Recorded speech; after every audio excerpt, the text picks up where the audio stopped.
We are back. Man, it's been a long, long time, especially for us MMA bettors.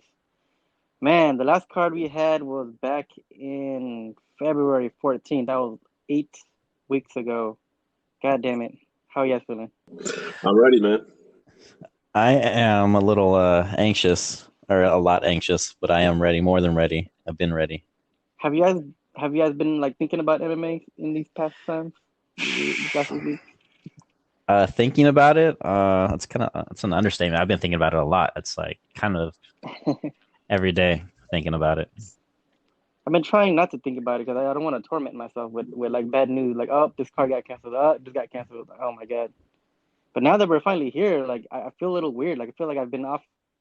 I feel like I've been just taking like time off from thinking about it. And now it's like it's hard for me to hype myself up because like a lot of these matchups on this card, like nothing really led up to it. Like it wasn't like a card that was like well thought out. Like okay, this guy has to face this guy. Like but like they just kind of put things together just because like all right, is your schedule clear? Like all right, you're gonna face this guy. Hmm. Like that's what it feels like to me. Like there's no storyline between a lot of these matchups. But they're good fights though. Like I'm excited. I'm super excited. Hmm. Yeah, same here. We haven't had a card this good for a while, like as far as top to Yeah, bottom, and we haven't had a card in general for a while. So it's kind of like it's like the culmination of two different things, like hitting us back at coming together at once and just the perfect moment, I guess. yeah. Well, why don't we just kind of get into it? Because I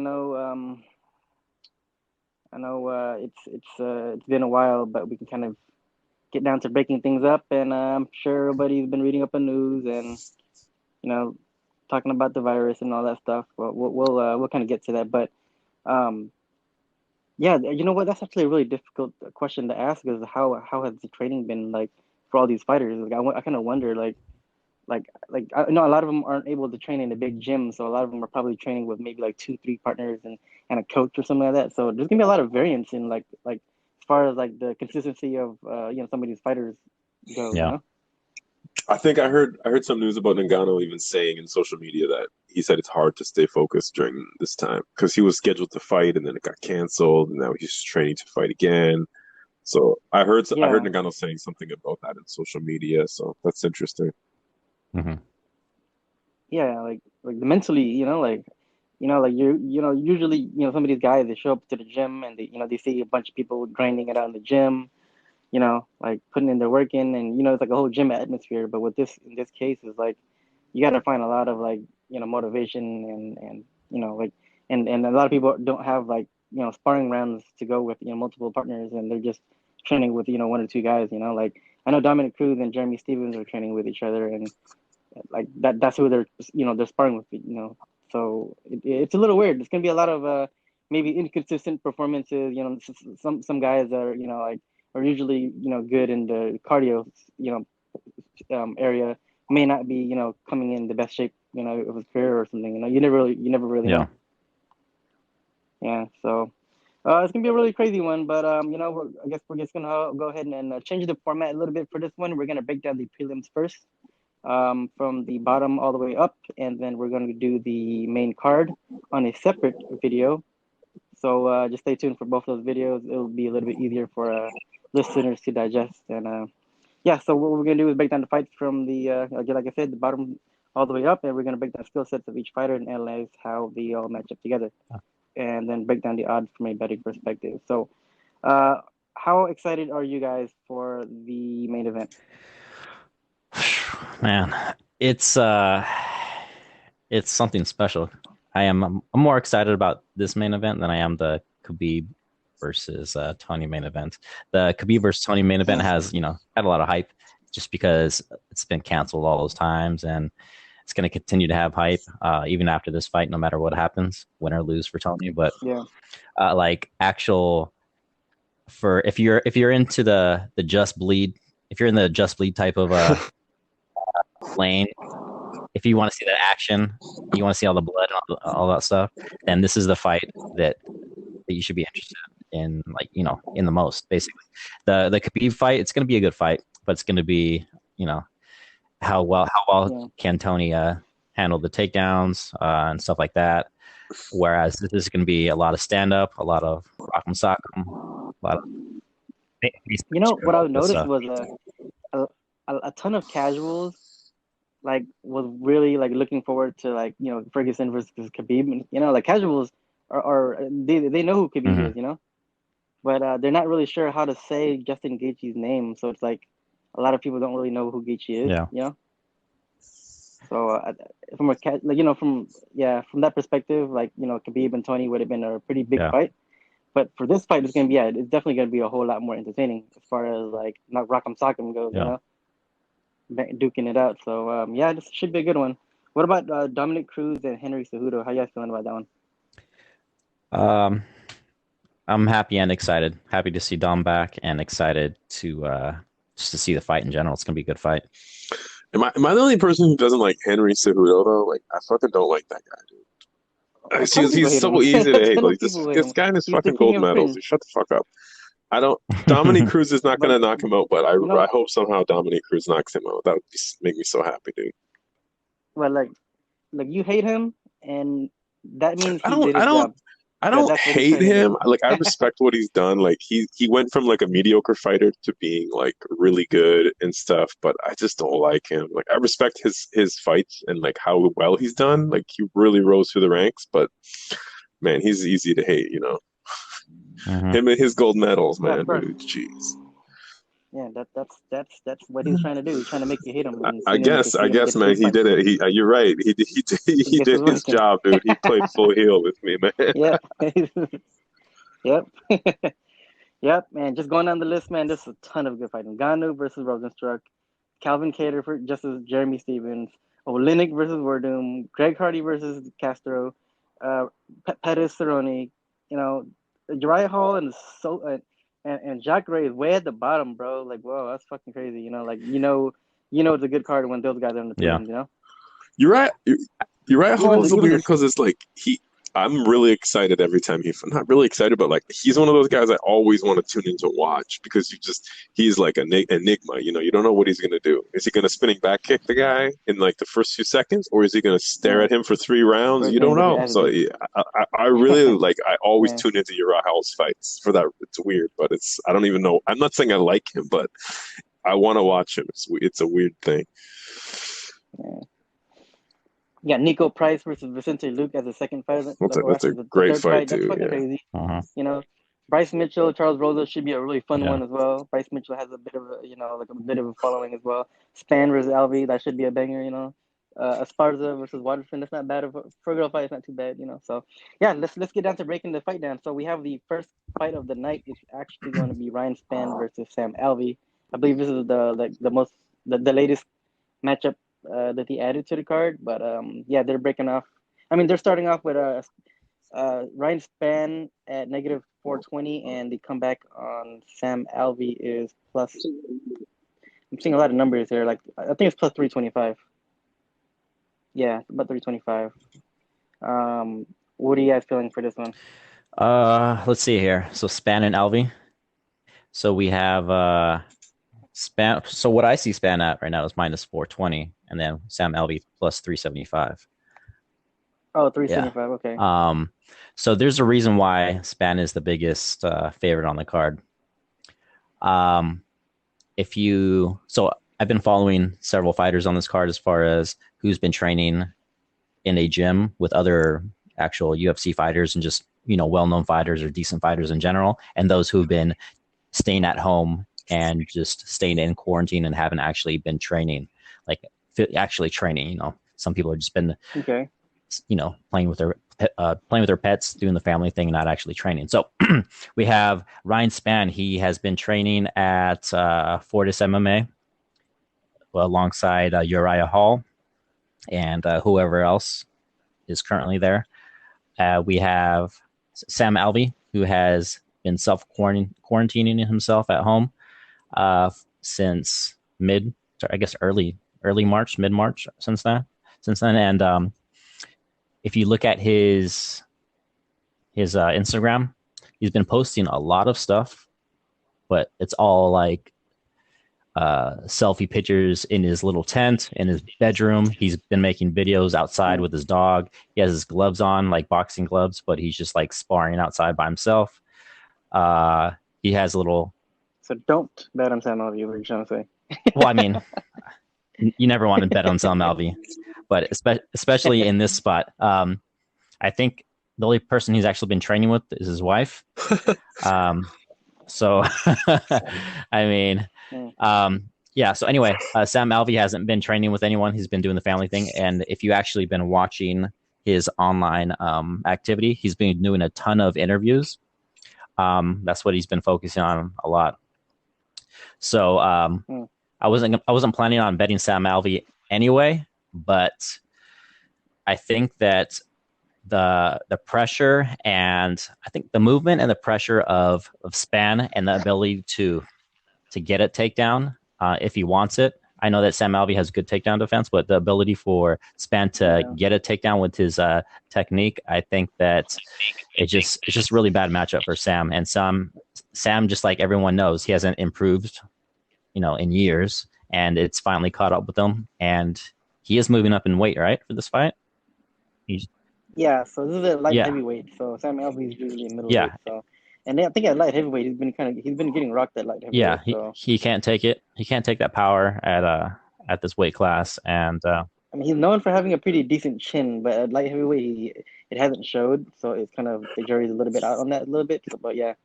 Yeah. So I mean, it's just this fight for Span. It's like one of the two fights on the card where I feel like really confident in the favorite here. So that's pretty much all I got to say about it. Yeah, but he's negative 440, so there's not really much to do with that one. So I guess it is what it is. I think it's just a pass for me. I know, honestly, like I think Ryan Spann is a pretty good, decent fighter, but I've seen some videos of him just getting rocked. Like he gets hit a lot. I've seen him get hit like on a Contender Series, he got hit with an elbow and just went straight down by Carl Roberson, and then I think another fight. He fought he used to fight in the UFC. What's that dude's name? Mike Perry's homeboy. Alex Nicholson. Alex Nicholson, yeah. Alex Nicholson like dropped him, like rocked him pretty hard, and then he got careless and then got rocked himself, and then Ryan Spann finished him from there. So yeah, I wouldn't trust Ryan Spann with that price ever.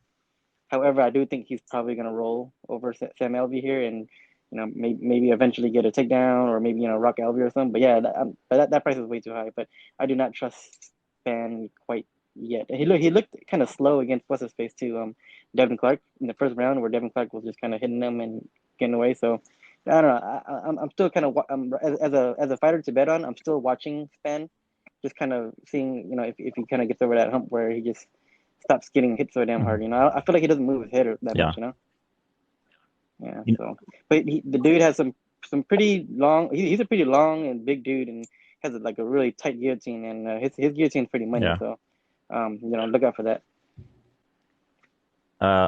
You guys got anything else to add to that one? Because that one's kind of cutting dry. Spann Spann was supposed to fight Paul Craig in March 21st in England, but obviously that event got canceled. Here's an interesting line. So Spann by 3-round decision is plus 245. That doesn't even make sense, dude.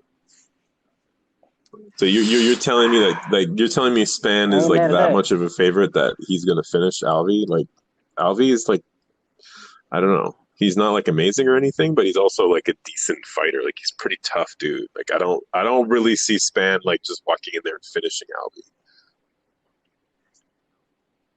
I don't know. I'm not mad.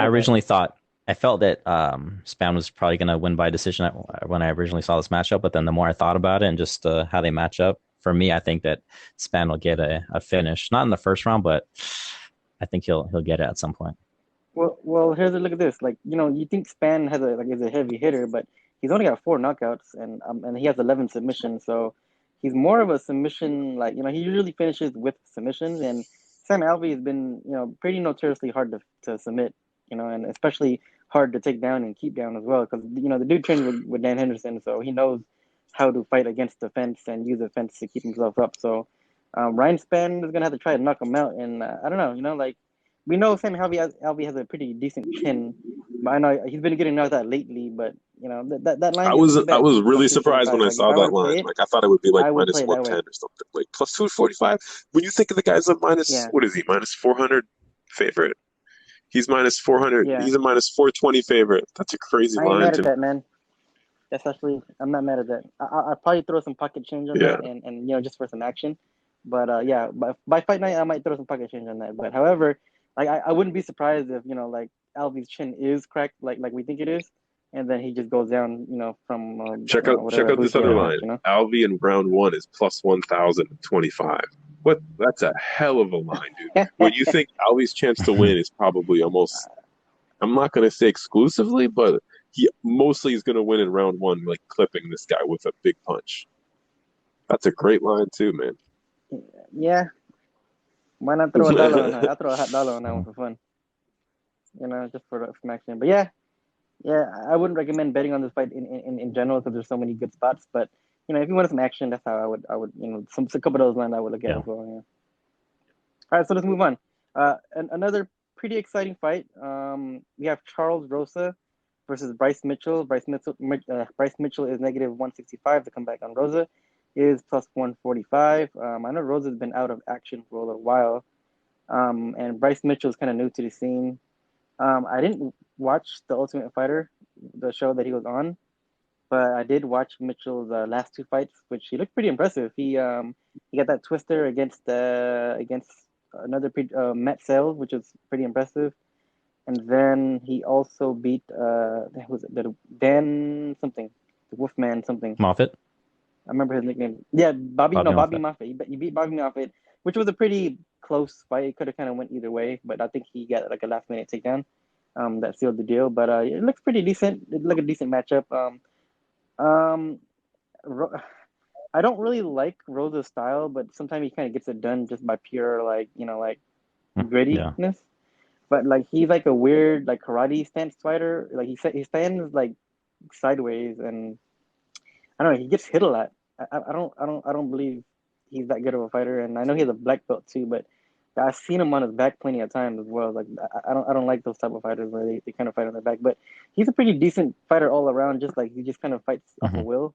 But I'm not really a big fan of him. I know Bryce Mitchell. His striking doesn't look too good either. It looks like he's still kind of developing in that area. He switches stances a lot, and it doesn't look like he has much power. But his wrestling looks pretty dogged, and he's a very good scrambler. He kind of hunts for a lot of submissions and stuff like that. But I wonder if they're both these guys' like ground game kind of cancels out and ends up like being a split decision. So my thought on this is I'm just gonna probably play fight goes to decision at negative 185, and it's not too much on it. I'll probably put a little bit of change on that, but not a strong play for me. But that's my pick.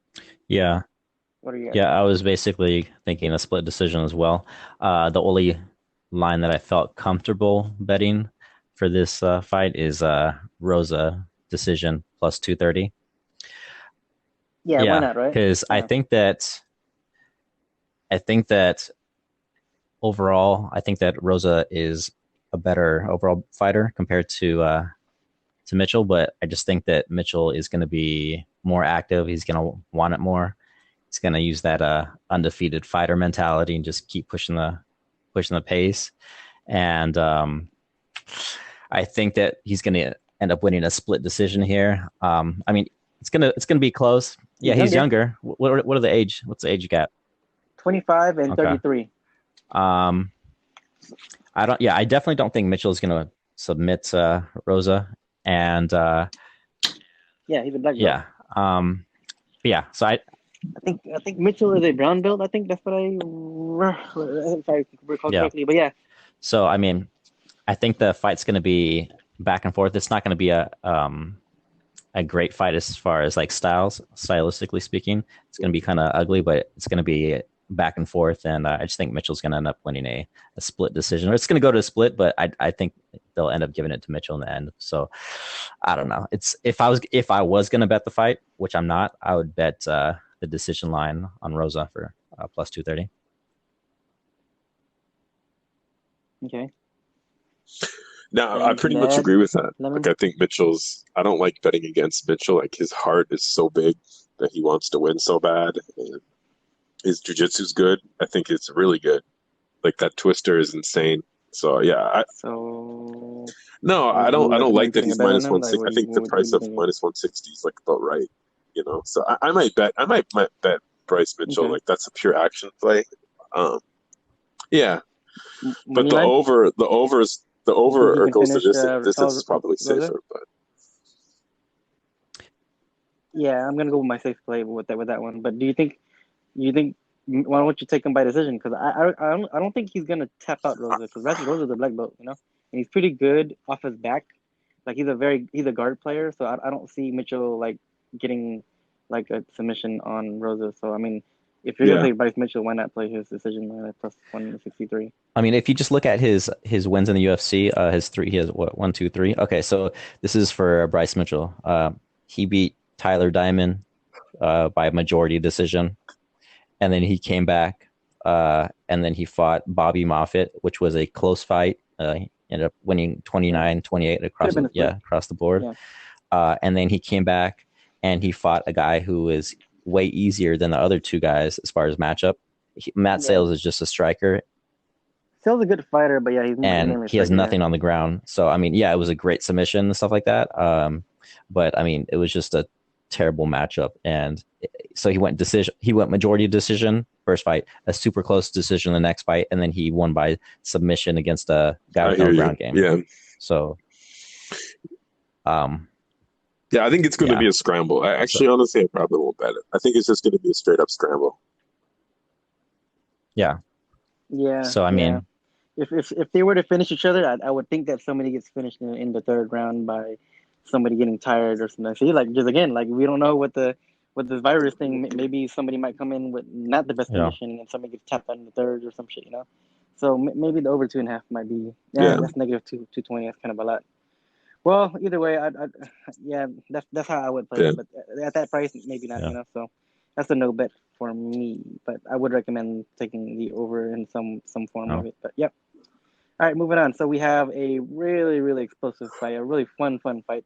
It's a rematch with Nico Price and Vicente Luque. Vicente Luque is negative 280, and they come back on Nico Price is plus 240. I took Vicente Luque the first time, and I took my finish the first time, and I dropped some guap on the first time, and I was never, I never sweated it. I wasn't worried. I was like a headband, man, no sweat. I think it's gonna happen again. Nico Price is a great fighter. He doesn't really have like a style. I feel like he's like more of like a. He seems to me he's pretty athletic. Like he just fights off of pure athleticism, and he has like that street fighter mentality where like you know he'll like his best punch is whatever it lands, you know, and he's always like he's got his eyes open and looking for true. the. Yeah, He's a very opportunistic fighter. Mhm. That's what I think he is, and he's a dog. And motherfucker has like 5 kids or something like that. You know, he's trying to provide for a kid. You know, so I feel like he's one of those dudes. You know, like he's just like he feels like he's one of those dudes that doesn't watch UFC on a daily, so he doesn't really know Yeah. who anybody is. But like he just goes in there just to fucking scrap. You know, and I respect his style. He's a scrappy dude, and I like him, and you know you can never count him out. But like I think Vicente Luke is just too good, and like it's just gonna be a repeat of the first time. So I'm gonna go with Vicente Luke. I took his money line at negative like Mhm. 260. I know I usually don't pay the juice on this, but I don't see how anything's gonna I don't see how anything's gonna be any Mhm. different. So like I took Vicente Luke by finish at negative 130 as well. I usually don't take prop lines at a negative unless I'm super duper Mhm. confident about it, and I kind of feel confident about this, so Yeah. that's what I'm gonna run with. For me, before I go into why I think Luque is going to win, I did take Luque also inside the distance at minus 130 for 1.5 units. So that's my Mhm. first bet on the card. Same. So we Okay. have Nico Price. I keep thinking he's like way bigger. I mean, not bigger. I keep thinking he's way taller and way longer than he actually is, but he's only 6 feet tall and he has a 76-inch reach. While, He has them yeah, shoulders. Have you seen his shoulders? he's His shaped like a shoulders look Dorito. like Like, yeah. The dude has some uh, gangly arms. Like he you think he's not that tall, but for some reason he yeah. fucking What's beats his? you. You know, He's so got that Phil that's what it Davis is. body. You know, those super. Yeah, Yeah. like that's what it is. Like he got really a really long I wingspan, don't or know, it shoulder seems like span. I don't know. Anyway, but Yeah. He's been filling into his frame. If you look at his first fight in the UFC, he looked like he was kind of looked like he was on drugs. His body was kind of fit, but like kind of out of shape. But now he's like way more like toned, way more I'm not sure what the right word is, but he's way more. He filled out a lot more than his since he made his debut. Anyway, so we have Vicente Luque. I think that while he did win by a submission in their first fight, I think that he's going to get a knockout in this fight. But I just felt that the inside the distance was overall a safer bet than picking either of the sides. Yeah. Yeah, just Just in in case. case. We know Vicente Luque is really good with those front chucks. He's good with the darts and the Yeah, Bravo chuck. So he can snatch that up like any moment, just like the one half of the main event. Like Tony Ferguson has a money shot, like a money darts choke. I think Vicente Luque has a money front headlock yeah. choke as well. Yeah. So the people who Nico Price loses to are guys who are faster than him, who mix it up more than him, and And don't make well, mistakes, I those mean, guys. his last three losses were against Luque. Luque does get hit sometimes, so I wouldn't say he doesn't make mistakes. And then Yeah, yeah. his second, then the loss after that was against Abdul Razak Al Hassan. I wouldn't say he doesn't make mistakes either. He does make his mistakes, but there was a big, and then he also lost to Jeff Neal. So there was a big speed advantage and power advantage, and just like overall technique and striking advantage for those three guys who beat Nico Price in during his last three losses. I think it's going to be a repeat of the same. I mean, Luque lost to Stephen Thompson by decision. Big whoop. I mean, I mean, a lot of people expected that just because Stephen Thompson he's risk adverse. Yeah. So it's not in that fight. And Stephen Thompson was pressuring this dude, or Stephen Thompson was actually getting in the pocket. So that was the first time I ever seen Stephen Thompson fight the way he did. But yeah. kudos to him though. When so overall, not overall, but over the last couple years or few years actually, Luque has been improving from fight to fight, and when he wins against guys like Bilal Muhammad and then even Nico Price and then even Mike Perry, I just think that just winning over those two guys, Nico Price excluding him, obviously, when he wins over a guy like Bilal Muhammad, for example, by finish, that means a lot more. Yeah, it's a great win. Good win. That's a good win. Then he also has some other good wins mixed in there, but I just think that it's just a bad matchup for Price. Price he's good against certain fighters, but just not this type of fighter. Yeah. Luke, the first time they fought, he was chopping his legs down at range, forced Nico to come in and kind of brawl with him, and even in the pocket. Like Luque is really, really good in the pocket. So, and Luque knows how to switch stances. He's really, really well versed striker, and he has a ton of power as well. So, yeah, it's gonna be a repeat of the first time. So that's pretty much what I think. And if Nico were to win, man, I don't know. I don't see it. I just don't see it. I mean, if Nico's to win, he's gonna surprise him with a knockout somehow. But you can't ever count him out. So I guess that would be his way to victory if he finds if Luque kind of catches him slipping, just not paying attention or something. But I think Luque's pretty focused. So yeah, I wouldn't bet on Nico Price in here, but I think I hear a lot of people are taking him. So whatever. All right, next fight. I cannot believe this is on the prelims, but here we go. We have Uriah Hall versus Jacare Souza. Jacare Souza is moving back down to middleweight, and he is -130. The comeback on Uriah Hall is +110. Personally, I'm going to be on Jacare. I know he's getting old. He's 40 years old. He's getting up there, and he could fall off a cliff at any point. I think he actually kind of is falling off a cliff already. But in this case, like I can see, I can see a case for both guys winning.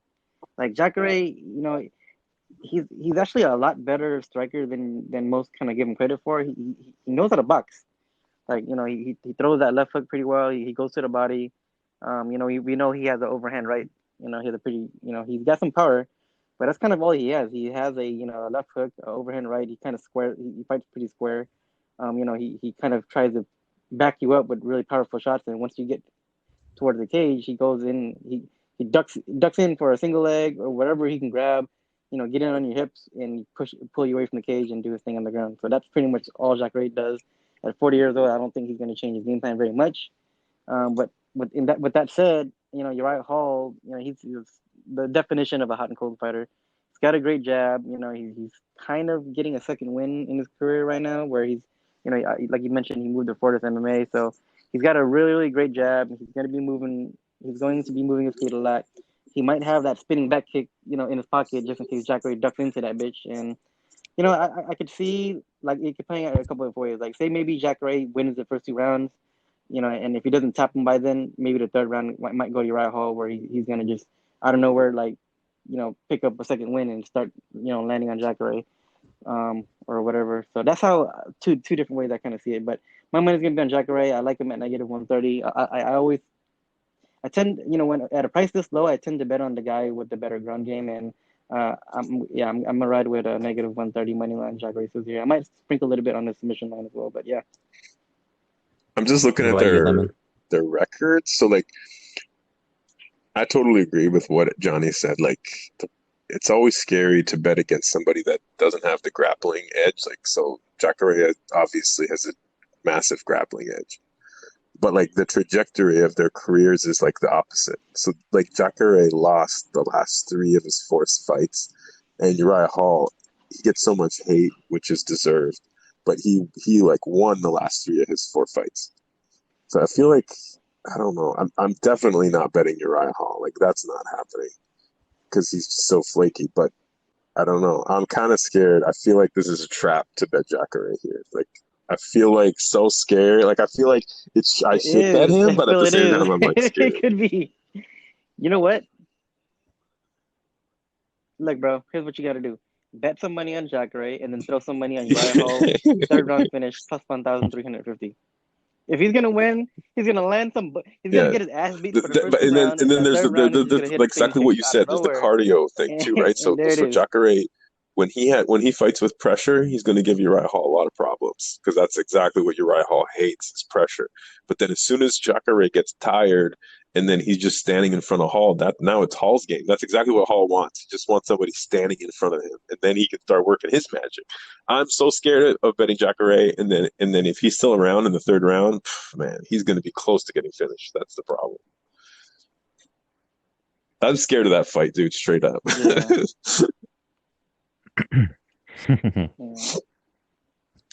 Yeah. For me, I was thinking the same as what Perry just said, but originally that's what I was thinking. But then after I went back and watched tape, I felt more confident in taking Jacare here.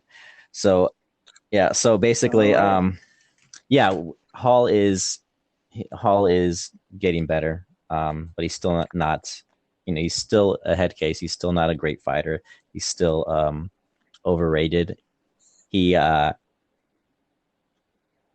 emotional in there as well. There's that. Kind of complains, There's that. Bad, But I mean, prior to that, I mean, a lot of people already know that Antonio Carlos Jr. is like a head case. He's overrated. I mean, he has skill on the ground, but if he can't get you to the ground and do his thing right away, like get a submission right away, then he's fucked. He sucks. So let's see here. So let's back it up a little bit. So we have the loss against Paulo Costa for Uriah Hall. He was doing good until he got finished. He was, I wouldn't say good. Okay, he was landing a lot, but he was also getting landed on. And then he just couldn't take it anymore, and he lost in the second round. All right, and then he loses the first 2 rounds against Bevon Lewis, and then he wins in the third round via knockout. Okay, and then he wins a split decision over Antonio Carlos Jr. He kept getting taken down in the last minute of the fight. Yes, so he got taken down 3 different times against Antonio Carlos Jr. And it kept being at the end of the round. Like, how could Yeah. he, whatever. So Yeah. let's see here. In the first round, ACJ took him down twice. If what's it called? If Jacare is able to take him down twice in that first round, then he's going to do enough damage, or he's going to get that sub in that first round. There is the thing that Uriah Hall hasn't been. Was it? Yeah, I don't think he's been subbed, right? The last time I checked. He's never Yeah, been. so he's He's never never been been tapped out subbed, but before. I think if Jacare is able to get those two positions, or those two chances rather, that Antonio Carlos Jr. got, that he'll be able to finish the job. Yeah, he does have cardio issues. Not as bad as ACJ in my opinion, but he also has more power than ACJ. He hits harder.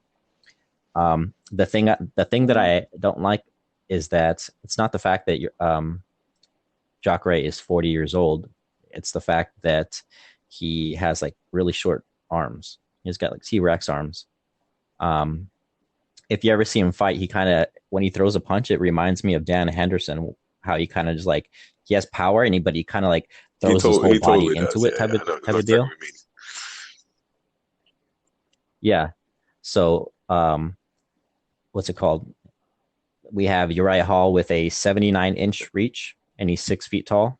And then we have Jacare Souza with a 72-inch reach, and he's 6'1".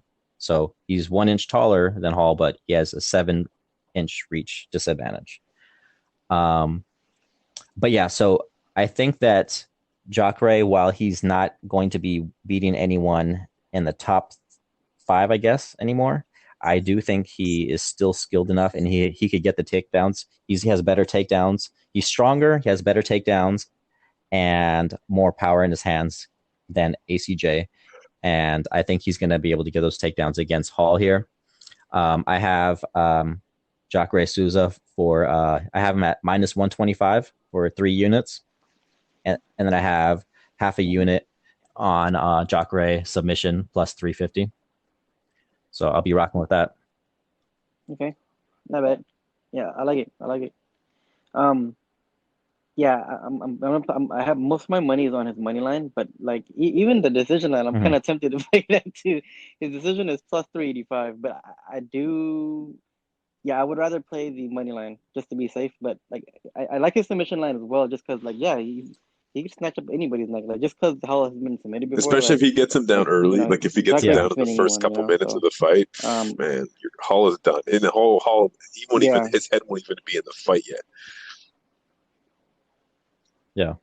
I think that if it goes according to plan, like how I think it's going to go, I think we're going to be looking back at the line and be like, dang, minus 125, or what was his? Did he get better than that? Let me see here. Souza got up to 120. Yeah. So 120, I think that we're whatever. going to look Yeah. back and say, dang, minus 120 for Souza in that line. Yeah, I hear that you. spot was great. That could be true.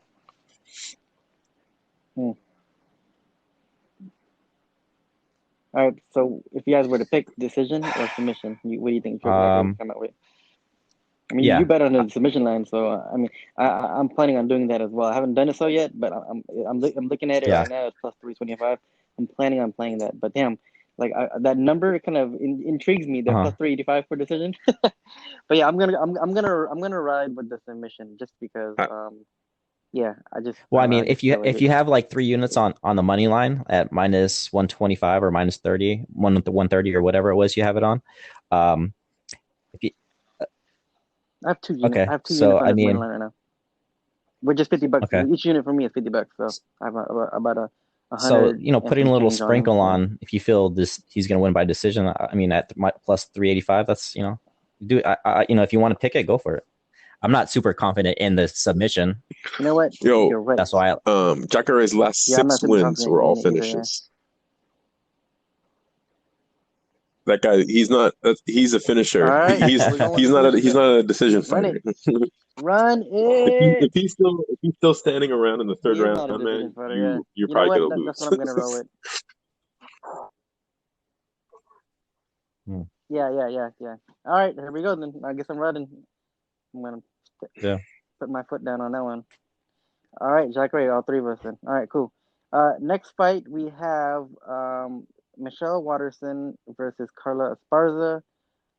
Usually I don't like the women fighters, but I do have a lean on this one, so I'm actually kind of excited for this one. um, I'm gonna go with Carla Esparza here. Pretty simple breakdown. She knows how to wrestle, and Michelle Waterson Mhm. isn't that great of a wrestler. Michelle Waterson, she can grapple. She has that head and arm throw, which I think is not going to work here. If Michelle Waterson tries the head and arm throw here, I think she's just going to get her back taken, and Carla Esparza is going to get in her hips and take her down, and we will see a rinse and repeat. And that's it. I mean, Carla Esparza is probably going to win 2 out of 3 rounds, maybe if not all three, just by getting the takedowns here, and that's just kind of cut and dry. It's pretty simple. I guess I could see Michelle Waterson winning in a way where that maybe she kind of like plays that hit and run game where she just kicks the knees and circles out and just kind of keeps the range. But I don't see her keeping it on the feet for a long enough time for her to win like a eke out decision. So Carlos Esparza money line for me.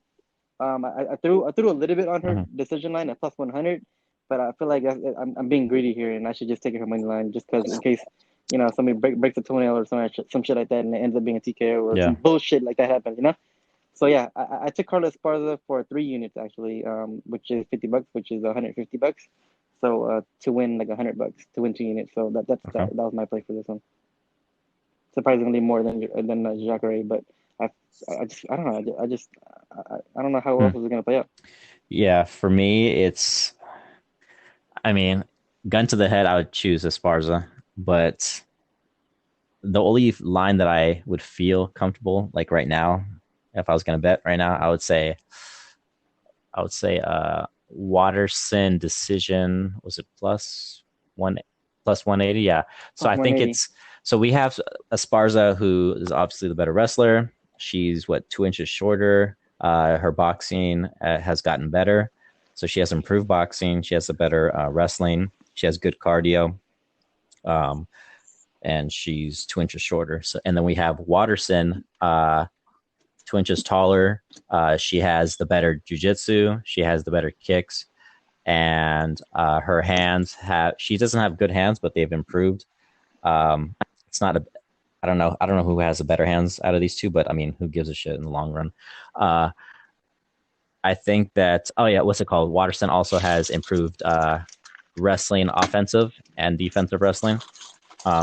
So I originally thought it was just going to be a clean sweep for or not a clean sweep, but a clear decision win for Esparza. But then the more I thought about it, and the more I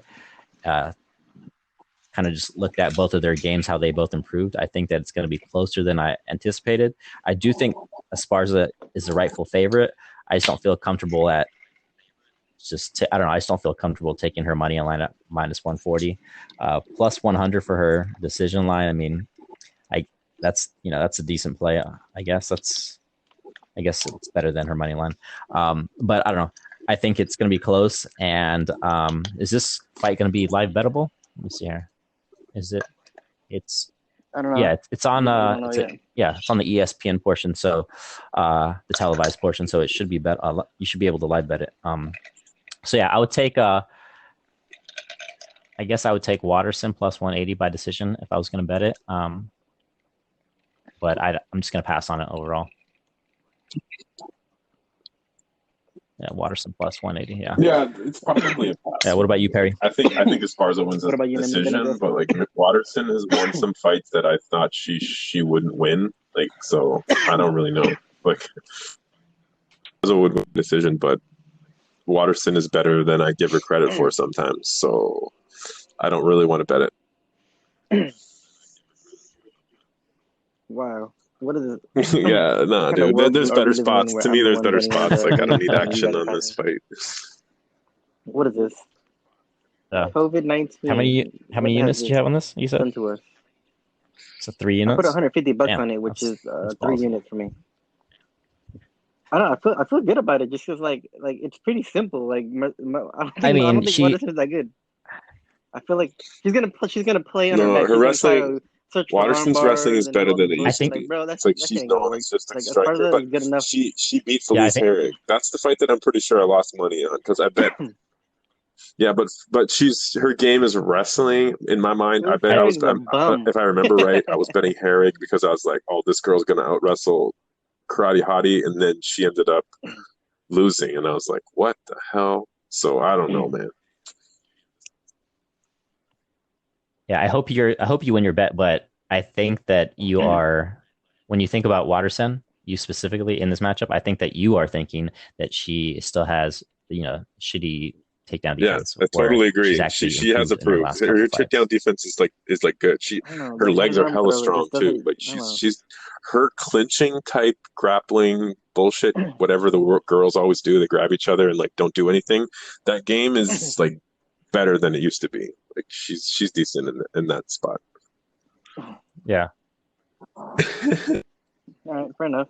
I'll temper my Yeah, plays, that's a but good we'll see. idea. I'll look for live betting opportunity. Maybe we'll see. So To hedge out. Yeah. So all right, enough about those learns. But all right, we have a really good heavyweight fight. We have Alexei Olenek, two Jiu-Jitsu Brazilian black belts. Alexei Olenek versus Fabricio Werdum. Werdum has been out for like 2 years or something because of a positive USADA test or something. Werdum is negative 330 and Olenek is plus 270. Heavyweights here. This is a weird matchup. I mean, like this is a fun matchup. Like it's very exciting just because like we've never seen these. It feels like these two guys should have fought a long time ago. You know, they're both 42 years old. They're both jiu-jitsu like ground, submission specialists at heavyweight. Like these guys should have fought a long time ago. But like the way they match up, I really don't know because Olenek, both Olenek and Werdum, they're always like trying to get the fight to the ground like by any means necessary, even if that means like Olenek himself, like he grabs like he grabs overhooks and pulls people on top of him, and they and pulls off that freaking Ezekiel choke when people think they're full mounting him and stuff. No, So that's I not can't imagine happening, him man. trying to do like trying to pull that off against Verdum here, because if you got Verdum on top of you, like like so then what is Olenek's approach now? You know, so this fight has me questioning. Like I really don't know how to break this fight down and how. Like I know what each fighter is good at, but I don't know how they match up. So this is a puzzling fight for me. I have no idea where to go with this. So I'm just gonna play this fight like according to the odds, and what I'm gonna do is I'm gonna shoot for we're doomed by decision at plus 310. And then I might sprinkle a little bit of money on we're doomed by submission. Oh shit, it's at 390 now, but yesterday it was at plus 570, so I guess I missed that train. But those are my two plays for this one. Just to be on the safe side though, like if I were to recommend a play, I'm gonna say fight starts round 2 at plus 170, and that's gonna be my play for the card. But I'm gonna sprinkle a little bit on those two aforementioned plays that I mentioned. But yeah, my recommendation is gonna be fight starts round 2. Yeah. Okay. At negative 170. Yeah, for me, let me see to make sure I didn't miss any bets. Okay. All right, cool. All right. So for me, this matchup is how do I see it playing out? So I see it playing out like this. I see before I even get into that, did you guys see that Instagram picture that I sent you right before we started this? Yeah. So he's looking like he's very lean, as as lean as he could get for a heavyweight. His arm He's probably been running a lot. His arms are like super small compared to how they usually are, and you could see that his torso is not. I mean, while he does have a tank top on, it's not that he looks like he's in shape, and he looks like he's much smaller and like has a lot less body fat than he usually does. I guess we'll see when it comes time for the weigh-in, but I think that he's going to just throw a lot of bombs, overhand bombs.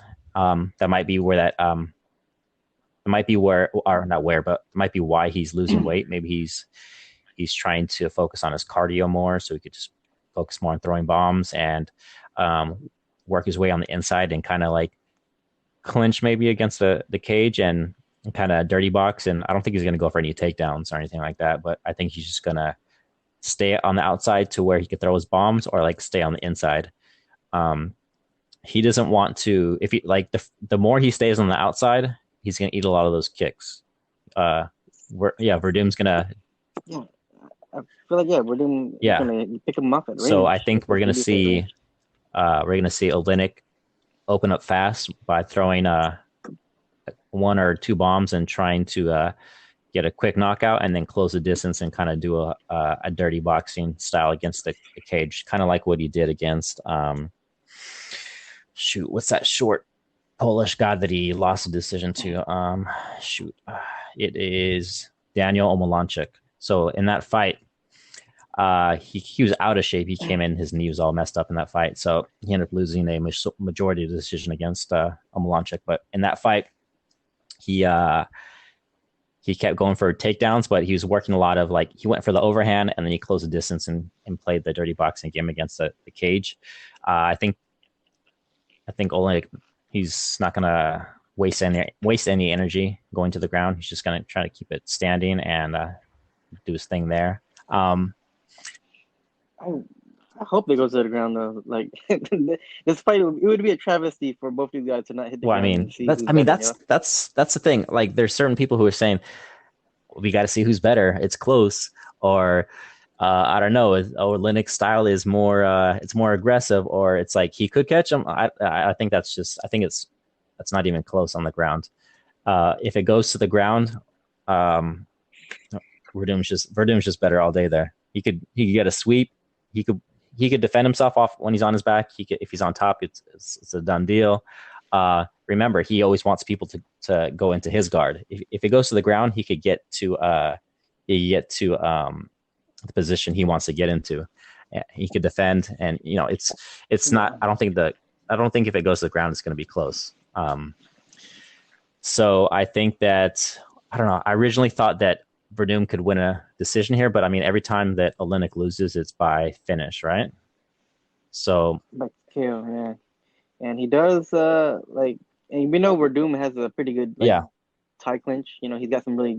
I mean, he's known for his knees. So and Olynyk likes to duck his head down a lot, and so that's a recipe for getting either front kicked or knee in the face. So I could see Verdum knocking him out. Yeah, I think that's where I was leading to. Yeah. Is it? So while Olynyk is doing his thing, trying to come forward and work the dirty boxing against the cage, I think that Verdum's going to try to cover up a little bit at first just to avoid that stuff, and then get that tie plum or whatever, and just start throwing up those knees and just drop Olynyk.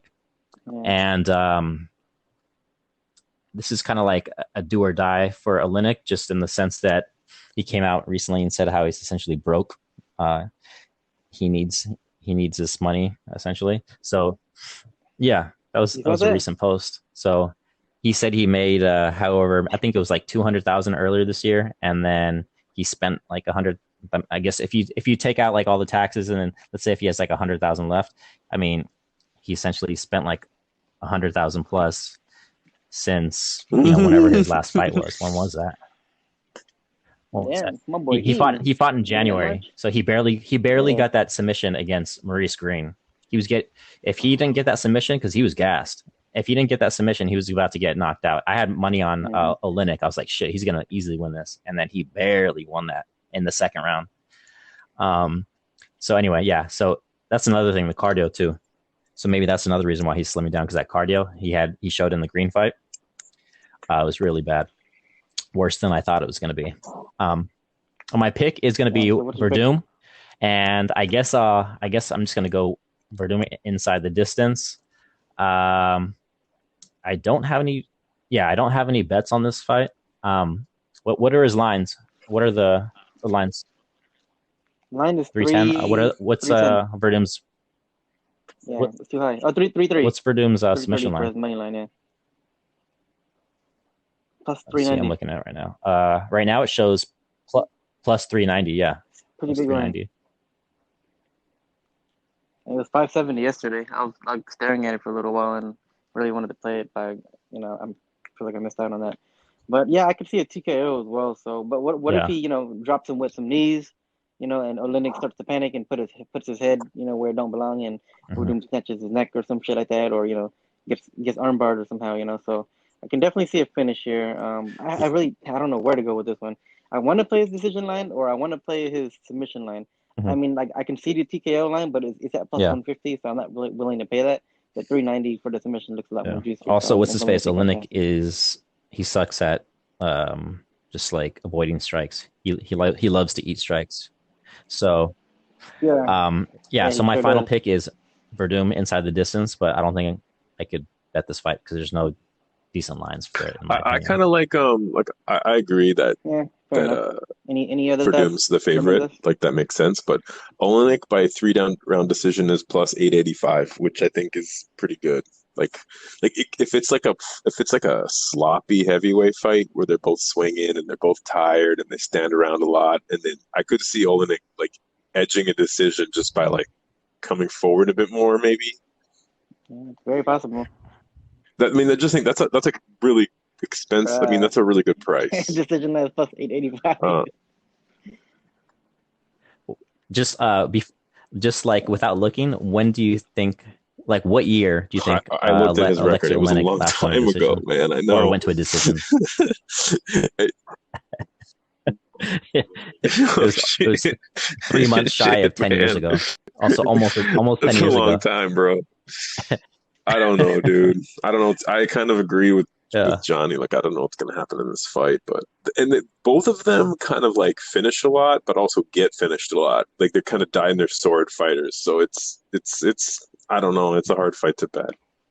Hmm. I feel like Olenek's getting disrespected a little bit based on the lines. Like his okay, like Olenek's subline is where'd it go? Yeah, like it's I don't know. Like anybody can get caught. Anybody can get. I don't Plus believe that Verdum's like 725. way better than Olenek. Like look at He's not Olenek's gonna snap out record. Like Verdum, he's a bro. Come sub on guy. now. I don't believe that Olenek is like way worse at jujitsu than than Verdum. Like all it takes is a half second, and you make one little mistake, or you get caught, and shit happens. I don't know. I feel like Olenek's getting a little disrespected, like too much with the lines. That's all I'm saying. All right, I'm All right. going. I've made up my mind. I'm going. We're doing All right. by decision. Yeah, but you know what's one thing that I know for sure is gonna happen in this fight is Yeah, he loves that Verdum shit, is going dude. to come out with a jump kick in the first 3 seconds. Probably. He's gonna run across the cage and he's gonna throw a Or two jumping kick. shots. All right. All right. If he doesn't do that, Yeah, I'm dude. gonna take a shot for you. 2 shots. 2 shots and 10 push-ups. All right, all right, and 20 push-ups right after. All right, All right. You got yeah, yourself a 20 deal, man. push-ups right after. If he doesn't come out and with All a right. jumping side kick in 2 seconds. Yeah. All right, deal.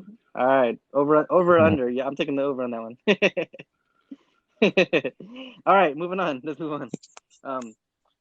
All right, we have the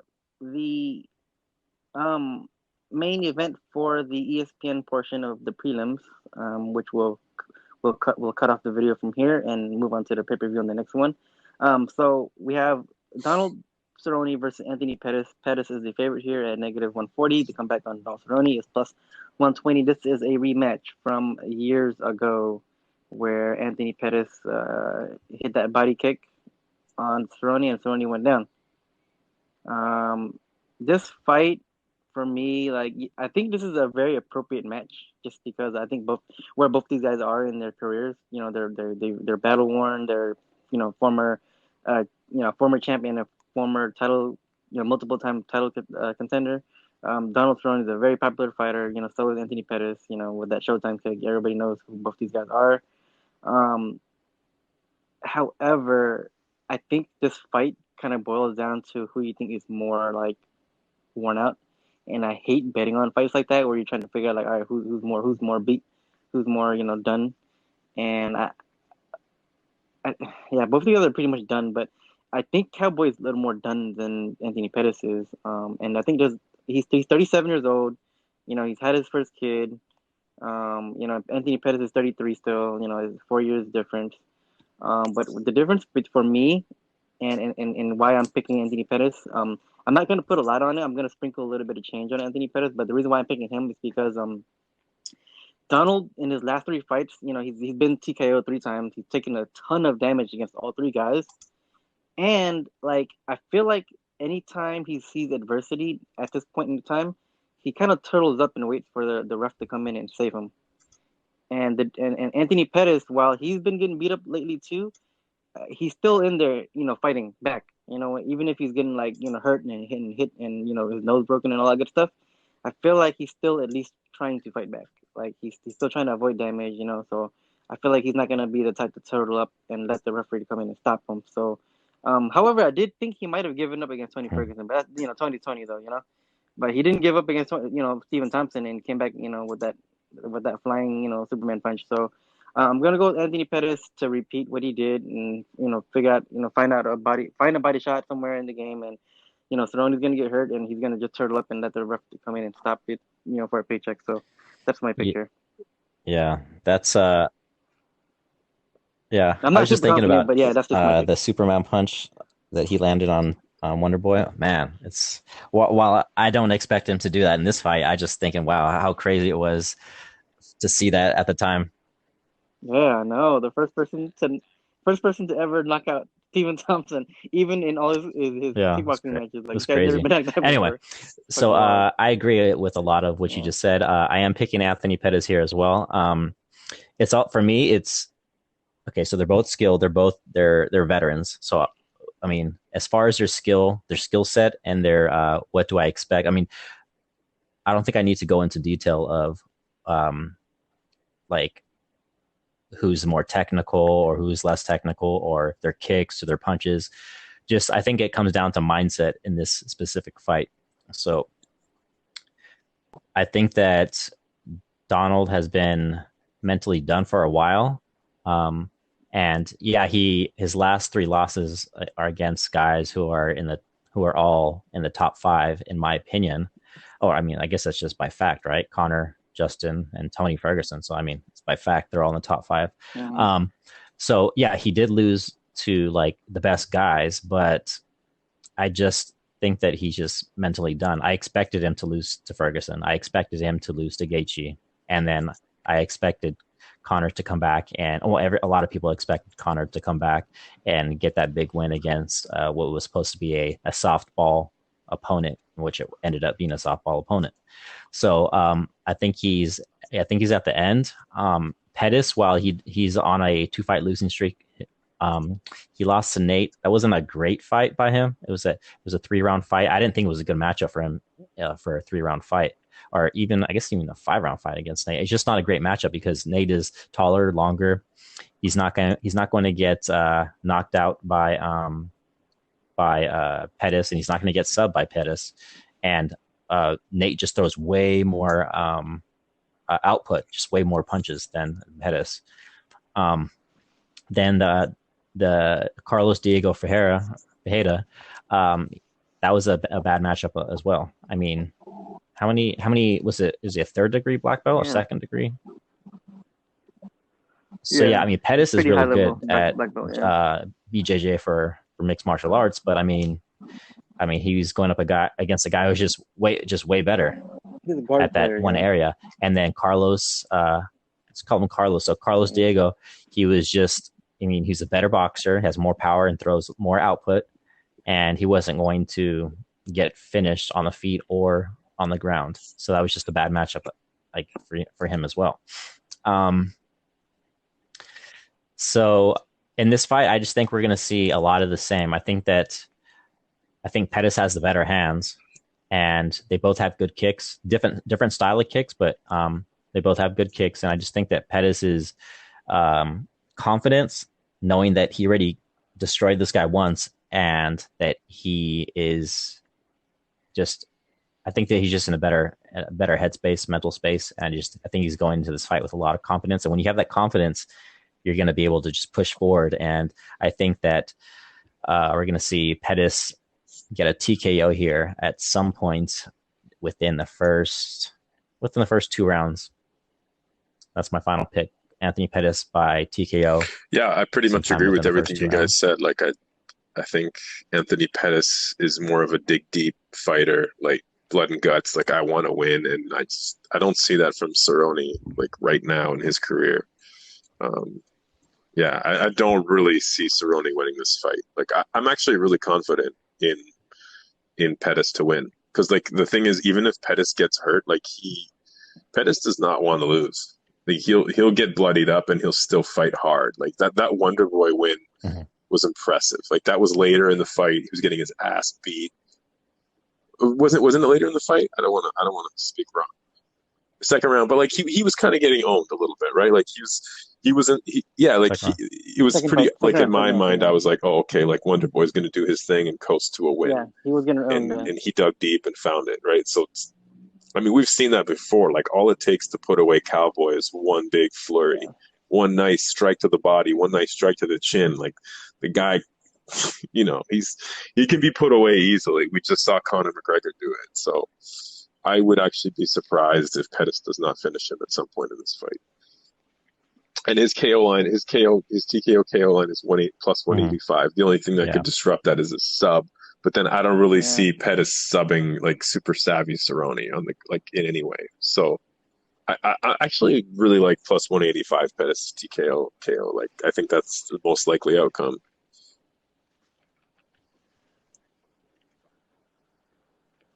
Mhm. And you know what too? Like, Oh, he's not. this is just a speculation on my part, but I don't think Donald Yeah. Cerrone's been training that hard. No, You he's know, a, ever like in the last go couple ahead. months. Like, I don't think so because like like you know, since he got knocked out by Conor McGregor like what 3 4 months ago, like I can't imagine him be like, yeah, you know what, I got to get back into the gym and right this wrong and start grinding in the gym. I think like again like in his life right now, like he's a father now, he's raising his kids, and I think he's just coming in for a paycheck, and and I'm pretty sure he's been at home maybe drinking some beers and chilling and doing other shit other than training, and especially since this virus has come along, guys can't even train at his ranch anymore. So like, since he doesn't have his buddies, to train with at the ranch, like I can't imagine him being like self motivated to go out and train by himself. So I feel like he's been just chilling, and I I agree. don't think he's been I training, think to be he's honest in with you. But shape. Like I I could bet be you wrong. It's he's just been speculation on my active, part, but but I just agree. I knowing don't his think opinions, he's I don't think doing he's been like training. fight training every day. Like I don't think he's hitting the bag, sparring, like train. Like he's just gonna. Yeah. And Cerrone, that's his attitude. He's just gonna show up and fight. Like he's gonna be like, yeah, I'm in good shape, so I'm gonna fight and see what happens. Like that's where he's at right now in his career. What's that? Yeah, you remember that interview he gave out recently? The interview he gave Yeah, man, recently about that's about the Conor fight. He said he knew before Mhm. the fight how that can you he say wasn't that about Conor there for it. McGregor, dude? He If was just kind he of would showing have up. beat Conor Like, dude, McGregor, dude, that would you be don't like want to bet on so somebody like big that. on his You really career. don't. And like you're telling me that he didn't care. Like if put it this way, what I'm trying to say, if he's not motivated Yeah, to show up and fight Conor, he's not going to give a fuck about Anthony Pettis. Like that was the biggest fight of his career, man. Like that would have made his career. I mean, his career is great. Don't get me wrong, but there it you is. know what I'm saying. Like anybody beating Yeah. McGregor, that's a pretty big star in your career.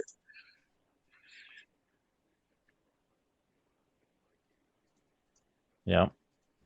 So I mean, so before we finish Yeah. this one, I wanna talk about the training of this of for basically Cerrone, and then go back real quick and mention who's been training where and with whom. So for example, we'll start with Donald Okay. Cerrone. So he has been at the ranch. He there's no like real training partners there. He posts a lot of stuff on social media like Instagram. So he basically lets people in on his life and Cerrone. So Cool. if you look at all his pics, it's Uh-huh. just pictures of the ranch, and him with his kid. He's training. He's training with this, I guess, hitting mitts with this one coach who I've never heard of before. And then there's one picture of like him standing with a bunch of like teenagers who are like, I guess he's. This is back in April, back when he was like, I guess, coaching them, maybe striking or whatever. But I mean, he's not. He doesn't have any known or any professional fighters over there helping him. He hasn't been at Jackson's in a long time. He used to have Six Gun Gibson come out to his ranch, but he doesn't have him this fight. Um, so then we go back, going down Yeah. in reverse. We have Alexei Olenek. He's been training at ATT with the normal guys, the regular guys. Greg Hardy is there. They've been training together. I'm not sure about Verdum. Pettis is at his usual gym. He's training with the usual guys. Um, we have Esparza and Watterson. I'm not sure about them. Uriah Hall has been training at Fortis MMA with Span and whoever else over there. They still have their main coach, Saif Sayoud. Jacare is, what do you say? He's been training his wife's gym, or what do you say? Something about her training with her weights, or something like that. He doesn't have like a gym to go to or something like that. So he's been lifting. Yeah, I don't know. Like I'm not exactly sure what. Because he does need. I don't know either, man. Is he with ATT? I have no idea, to be honest. Yeah. So, but he lives in Florida. But I'm not sure. But I think he said he's training at home or something like that. I don't know. So we'll see. Luque, I'm not sure about him. Price trains at a ATT at a smaller ATT on the southwest side, but he usually goes to the main ATT gym to train over there with those guys. Bryce Mitchell and Charles Rosa, I'm not sure. Ryan Spann is at Fortis. He's been training there like normal, as I mentioned. And Sam Alvey, as we already went over, has not left his home in the past, 2 months, since early March. So he's been self-quarantining with his family, and he hasn't been training at any gym. But he's been posting a shitload of fucking pictures and shit, so he's letting us in on his life, but he's just not doing anything as far as training. Yeah. That's some good snooping, man. Might have to hire you for a private eye. Yeah. So you might have a career in another another career path. So look out for that. All right. So stay tuned for the next segment. We're gonna be breaking down the main card, which is the pay-per-view, which includes 5 fights. We're